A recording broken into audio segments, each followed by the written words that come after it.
Hello guys! Hello Taurus! Welcome dito sa aking channel, Kapalaran 888 Taurus. Alamin natin kung anong messages, vibration, gabay, energy, money, career, financial reading.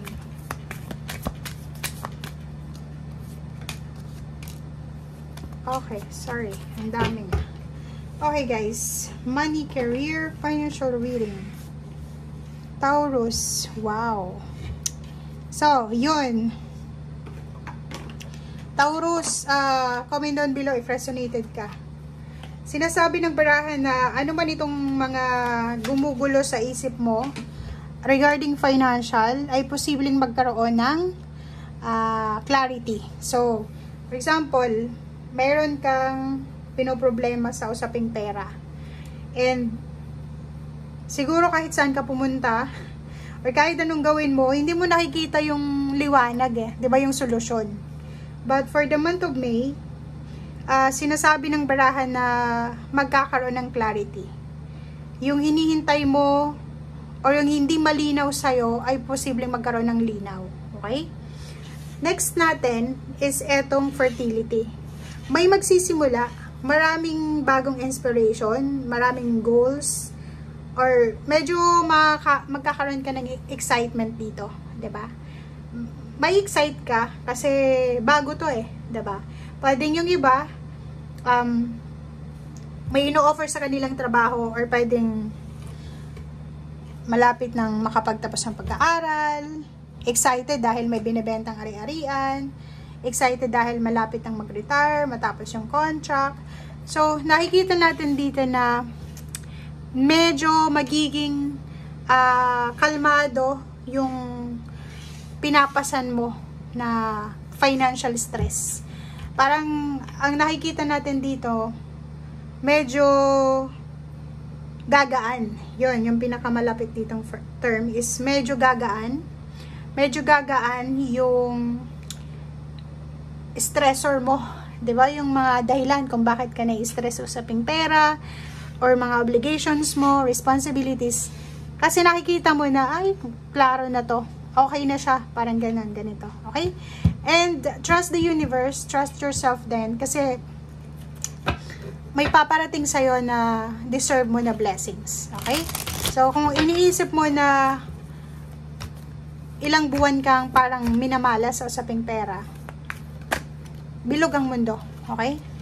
Bilog ang mundo, guys, eh. Hindi mo alam. Kaya nga yung sinasabi ng barahan minsan, huwag tayong magsalita ng tapos. Kasi bulog ang mundo eh. Oh, 'di ba?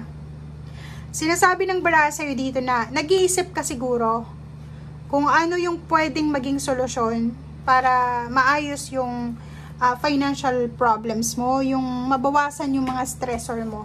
'Di ba? Obligasyon or mabawasan mo lang yung mga pinoproblema mo. Siguro marami kang bills na binabayaran, marami kang obligasyon dyan, responsibilidad. Yun na nga, kailangan mong isipin sa buwan ng Mayo, ano ba yung hindi ko kailangan na nag-subscribe ako pero hindi ko naman kailangan.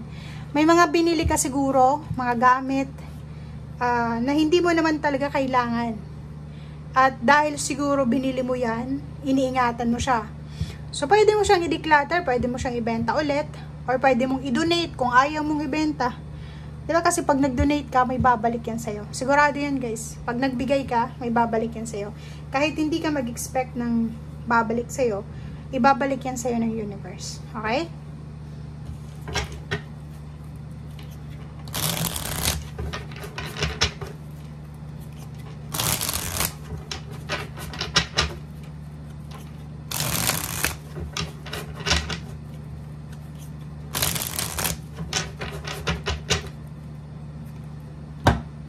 Okay, last deck natin to, guys. Okay, the moon card. Nakikita ko sa'yo dito na be realistic tayo. Diba? Be realistic tayo sa usaping pera. Kung wala ka naman sigurong mga alam mo yun, yung extra money or extra source ng income, bawasan mo yung mga sobra-sobrang gastos. 'Diba? Mga unrealistic natin para mabawasan yung takot mo. Kasi 'di ba, like for example, meron kang mga subscription sa online, internet. Syempre matatakot ka. Every month natatakot ka. Paano mo babayaran 'yan? So this month ng May, sinasabi na para kumalma yung emosyon, yung sarili, make sure na wag tayong in denial. 'Di ba? Na parang iisipin mo, next month makakakuha ako ng perente. Kailangan be realistic ka kung ano yung meron ka sa ngayon, doon ka mag-focus. Okay? Ace of Cups, The Lovers. Nakikita ko sir dito na siguro isa sa dahilan kung bakit ka namumroblema is pwedeng may asawa ka, may boyfriend, girlfriend, may ka-live-in partner, may magulang, may kapatid na sinusuportahan pero sobra silang materialistic. 'Di ba? Ikaw nagtitipid, like nagtatrabaho ka siguro, nagtitipid ka, kumakain ka, nagbabaon ka lang. Pero itong mga taong ito na umaasa sa'yo, for the sake na mahal mo sila, lahat ng pera binibigay mo. Parang buhay mayaman, parang gano'n. Ikaw nagtitiis, pero sila nagwawaldas. Parang gano'n. So, freedom. Kailangan mo makaalis na dyan sa mindset na yan or sa situation na yan. Kung hindi mo na kaya, mag-focus ka sa kung paano mo to mariresolve. 'Di ba? Kasi, ang sabi sa'yo ng baraha dito, hindi sa lahat ng oras malakas ka. Hindi sa lahat ng oras kaya mong, alam mo yon, yung obligation, pasanin. Kailangan mo ng medyo ibaba. I-lighten mo muna yung mga pinapasan mo. 'Di ba?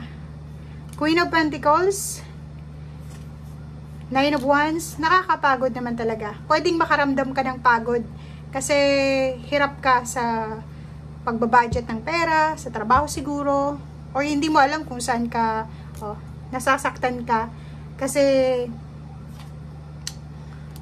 ikaw yun lang yung inaasahan nila eh. Ikaw lang yung parang breadwinner or ikaw lang yung kumikilos, parang ganon. And nakikita ko sa'yo dito dahil sa sobrang compassionate empathy, parang ganon. Naaawa ka eh. Kasi siguro, isa kang parent or isa kang kapatid, ayaw mong maranasan nila yung naranasan mo dati. So, ginagawa mo yung lahat. Pero, ang nakikita ko sa'yo dito, pagod na pagod ka na eh. Kailangan mo nang ibaba. Kailangan mo nang alisin ang ibang mga obligasyon, alisin yung lahat ng mga load sa balikat mo para makausad ka na.